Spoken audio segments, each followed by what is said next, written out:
So, shout out sa inyo mga katropa. Ito, pupunta tayo ngayon ng bangko. Na-scam tayo. Papaliwanag ko kayo, update ko kayo kung anong nangyari at kung paano. At para maging babala na rin, maging babala na sa inyo na hindi rin kayo may scam katulad ko. Pero sa pagkakaalala ko talaga, wala akong binipil upan or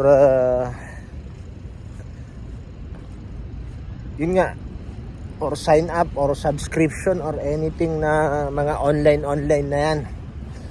Kaya nagtataka talaga ako kung bakit bigla ako nabawasan sa ATM ko through online.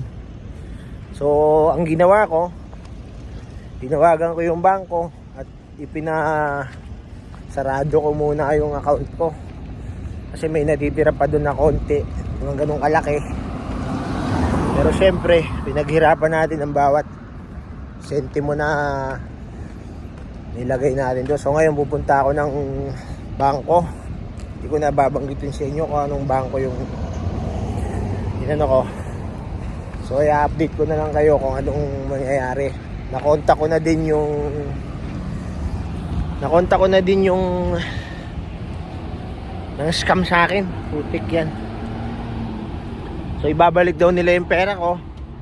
Sana nga ibalik nga nila. Hindi man ganun kalaki, pero syempre pinaghirapan natin yun eh. Kaya kayo mag-iingat kayo sa pag-fill up or pagsa-sign up nyo basta through online. So ako talagang wala akong maalala na pinilapan ko or nag-sign up man ako kung ano. Kaya nagulat na lang talaga ako na biglang may dumating na message sa akin na may binayaran daw ako na hindi pa siya through real, as dollar pa siya. So mamaya pag update ko na lang sa'yo, no?